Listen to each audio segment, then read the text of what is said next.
Bonjour à tous. Aujourd'hui, nous allons nous pencher sur le chardon-marie. On l'appelle aussi chardon de Marie, artichaut sauvage, chardon de Notre-Dame, chardon marbré ou encore cilibe de Marie. Son nom vient d'une légende populaire qui rapporte que la Vierge Marie, lors de sa fuite en Égypte, se serait cachée avec son enfant Jésus sous un bosquet de chardon pour échapper au roi Hérode. Alors qu'elle l'allaitait, quelques gouttes de lait auraient éclaboussé le buisson, teintant immédiatement les feuilles de taches blanches caractéristiques du chardon-marie. Le chardon-marie est comestible, mais c'est surtout en tant que plante médicinale qu'on l'utilise, notamment pour ses bienfaits sur le foie, et il est un incontournable de la phytothérapie moderne. Le chardon-marie, Silybum marianum, appartient à la famille des astéracées. Il préfère les sols secs, sablonneux et acides. Il aime les expositions ensoleillées. On le trouve fréquemment sur le pourtour méditerranéen et dans les zones tempérées de l'Europe, de l'Asie et de l'Amérique du Nord. En France, il est plutôt rare au nord de la Loire, mis à part sur les côtes atlantiques. Le chardon-marie est une plante herbacée bisannuelle, plutôt de grande taille. Il mesure entre 40 cm et 1,50 m de hauteur. Sa tige est dressée, cylindrique, robuste et très épineuse. Ses feuilles sont grandes, alternes, épaisses et épineuses. Elles sont bordées de dents dures dont la pointe jaune est acérée. Elles sont vert pâle, brillantes, souvent marbrées de taches blanches. Les feuilles de la base sont en rosette, pétiolées et mesurent jusqu'à 40 cm. Les feuilles supérieures sont plus petites, plus étroites et sont engainantes. Ces fleurs sont de couleur violette et regroupées en capitules, souvent solitaires. Elles ressemblent à de petites boules épineuses de 4 à 8 cm de diamètre et sont entourées de grandes bractées recourbées. Elles sont de couleur pourpre, violacée. La floraison a lieu entre mai et août. Ces fruits sont des akènes à l'écorce rugueuse. Ils sont luisants, noirs ou marbrés de jaune et surmontés d'une double aigrette. Ils ressemblent un petit peu à des graines de tournesol. Sa racine est pivotante, longue, épaisse et fibreuse. Dans l'Antiquité, le chardon-marie était utilisé par les Grecs et les Romains pour traiter les troubles hépatiques et biliaires. Il est mentionné dans de nombreux écrits anciens, notamment par Pline l'Ancien. Au Moyen Âge, le chardon-marie était une plante alimentaire cultivée dont on mangeait les feuilles, les capitules, les graines et les racines. En tant que plante médicinale, il était utilisé pour chasser la mélancolie, que l'on attribuait à un mauvais fonctionnement du foie. On l'utilisait aussi dans le traitement des troubles biliaires, des troubles digestifs, des céphalées et de l'hypertension. Enfin, il était également employé comme antidote lors d'intoxications hépatiques, notamment celles provoquées par des champignons comme l'amanite phalloïde. Au 19e siècle, aux États-Unis, on utilisait le chardon-marie pour traiter les varices, les troubles menstruels et les congestions du foie, de la vésicule biliaire et des reins. La médecine traditionnelle chinoise, quant à elle, reconnaît l'action du chardon-marie sur les méridiens du foie et des reins.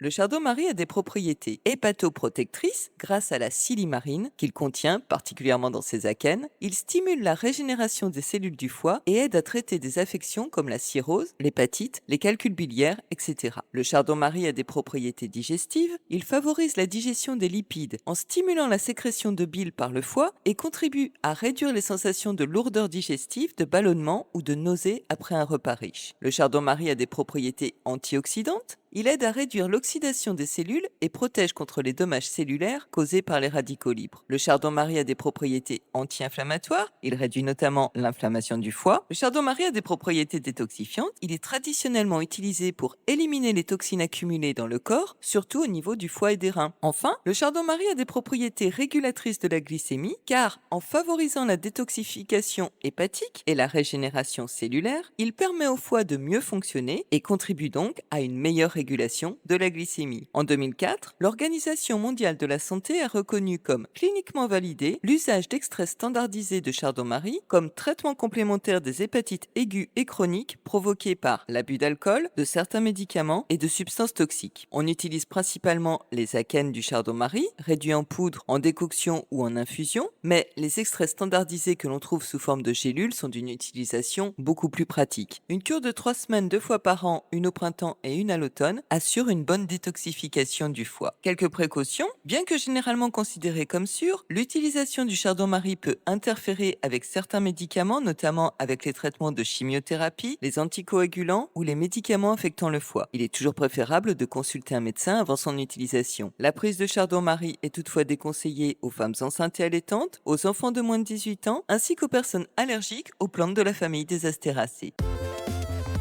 Le chardon-marie a une amertume assez prononcée, qui fait qu'il est peu utilisé en cuisine et reste une plante à usage plutôt médicinal. On peut cependant cuisiner toutes les parties de la plante. Les jeunes pousses de chardon-marie peuvent être consommées comme des asperges, crues ou bien cuites comme des épinards, bouillies ou ajoutées à des soupes, après avoir évidemment enlevé les épines. On peut ainsi ajouter des feuilles de chardon-marie au jus de légumes ou aux smoothies pour leurs vertus détoxifiantes ou bien les préparer en infusion fraîches ou bien séchées. Les boutons floraux se mangent comme des artichauts. Au Maroc, on utilise le cœur de la fleur de chardon-marie pour agrémenter un lait fermenté traditionnel, le raïb, qui est souvent consommé pendant la période du ramadan et dont le goût est assez proche de celui du yaourt nature. Les akènes peuvent être utilisés en infusion ou en décoction et on peut aussi les consommer sous la forme d'huile de chardon-marie. On obtient cette huile en pressant les akènes à froid. 2 à 10 kg de graines sont nécessaires pour fabriquer 1 litre d'huile. Elle a un peu le goût d'artichaut cru et s'utilise plutôt en fin de cuisson sur des poissons ou pour assaisonner des salades. Enfin, les racines se mangent comme les salsifis car elles sont tendres et charnues.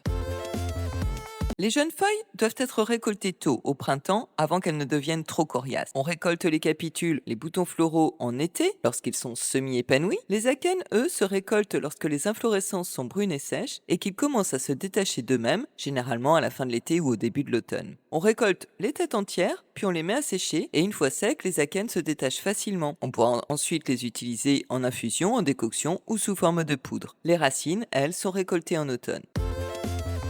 Au jardin, le chardon-marie est cultivé comme plante ornementale pour ses fleurs violettes et surtout en raison de sa floraison longue qui perdure une bonne partie de l'été et qui ne nécessite aucun entretien. De plus, il attire les abeilles et les papillons et les oiseaux raffolent de ses graines. En cosmétique, l'huile de chardon-marie a des propriétés antioxydantes du fait de sa richesse en vitamine E. Elle protège contre le vieillissement cutané en favorisant l'hydratation et en améliorant l'élasticité de la peau. Elle a aussi des propriétés assouplissantes, nourrissantes, régénérantes et restructurantes. On peut l'appliquer sur la peau, mais aussi sur les cheveux secs et abîmés qu'elle fortifie et nourrit. Le chardon est la fleur nationale de l'Écosse. Alors comme il existe plusieurs variétés de chardon en Écosse, personne ne sait de quelle variété de chardon exactement on parle. La légende veut que ce soit grâce au chardon qu'un groupe de guerriers écossais aurait été sauvé d'une embuscade viking ennemie pendant le siège du château de Slains au VIe siècle. En effet, à la nuit, alors que les soldats écossais dormaient, des guerriers vikings à l'approche se seraient déchaussés pour faire moins de bruit et créer un effet de surprise. Mais ils auraient marché à travers un champ de chardon et leur cri aurait donné l'alerte et réveillé les soldats écossais, les sauvant ainsi d'une mort certaine. Le chardon est un symbole de l'héraldique écossaise depuis plus de 500 ans. Le très ancien et très noble ordre du chardon est un ordre de chevalerie fondé le 6 juin 1687 qui est décerné à ceux qui ont apporté une contribution exceptionnelle à la vie de l'Écosse et du Royaume-Uni. Il est l'une des plus hautes distinctions que l'Écosse puisse décerner à un individu. Le siège de l'ordre se situe dans la chapelle du Chardon, de la cathédrale Saint-Gilles d'Édimbourg, et sa devise latine signifie « Personne ne me provoque impunément ». Pour les Celtes, le chardon symbolisait la dévotion, le courage, la détermination et la force. On lui prêtait le pouvoir de repousser les voleurs, d'éloigner le mal et d'être un outil de purification. De nos jours encore, au Pays basque français, le chardon symbolise toujours la protection et il est accroché aux portes d'entrée en guise de protection et de bénédiction du foyer. Au Moyen-Âge, le chardon-marie était associé à la résilience, à la protection et à la force intérieure du fait de sa capacité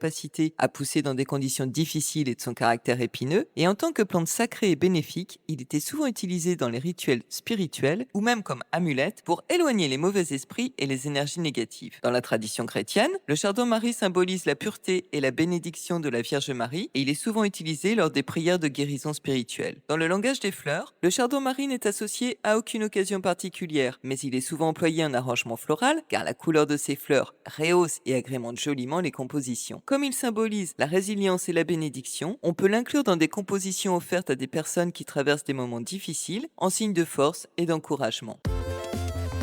Bref, le chardon-marie est utilisé depuis plus de 2000 ans pour ses propriétés hépatoprotectrices extrêmement puissantes. C'est un incontournable de la phytothérapie moderne pour prendre soin de son foie. Le chardon-marie et les chardons en général sont à la source de nombreuses légendes et sont souvent considérés comme protecteurs et bénéfiques. En cuisine, le chardon-marie peut s'avérer être très amer. Il est toutefois entièrement comestible, de la racine aux graines, même s'il reste avant tout une plante médicinale. Le chardon-marie, avec ses veinures blanches, est facilement identifiable dans la grande famille des chardons. Alors Alors si vous avez la chance de le rencontrer, ne passez pas à côté sans l'essayer. Et si vous avez apprécié et aimé cette vidéo, pensez à liker et à partager le lien pour faire connaître cette chaîne et bien sûr à vous abonner. Vous pouvez retrouver les recettes et cette fiche plante sur le site de lapetitemusiquedansla-forêt.com dont le lien figure en barre de description. Tous les commentaires sont les bienvenus, qu'il s'agisse d'apporter des précisions, de formuler des appréciations ou de poser des questions. Et moi je vous dis à mardi prochain.